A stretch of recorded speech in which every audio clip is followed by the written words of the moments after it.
त्यामुळे ते म्हणतात की आम्हाला म्हणतायत की आमचा मेळावा सुरत किंवा गुजरातला घ्यावा. त्यांनी उत्तर दिलेलं आहे की तुमचा मेळावा जो शिवतीर्थाऐवजी पाकिस्तानला घ्यावा, अशा प्रकारची टीका त्यांनी केली. एका बाजूला हिंदुहृदय सम्राट शिवसेना प्रमुख माननीय बाळासाहेब ठाकरेंचं नाव घ्यायचं, एका बाजूला हिंदुहृदय सम्राट शिवसेना प्रमुख माननीय बाळासाहेब ठाकरेंचा फोटो लावायचा, आणि नालायकानो तुम्ही त्याच शिवसेनेचा मेळावा पाकिस्तानमध्ये घ्या म्हणून सांगता.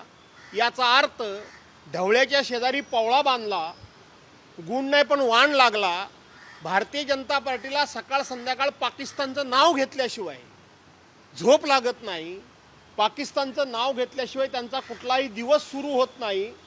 एकनाथ शिंदे देखील त्यांच्या कडेला बसलेले असल्यामुळं त्यांना तो गुण लागला आहे.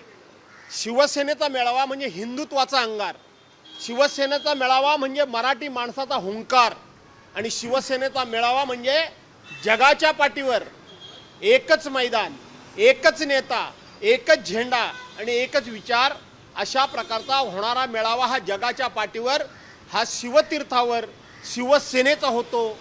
आता isakal.com आहे देशातील नंबर 1 ची मराठी न्यूज वेबसाईट. प्रत्येक अपडेटसाठी isakal.com ला नक्की भेट द्या.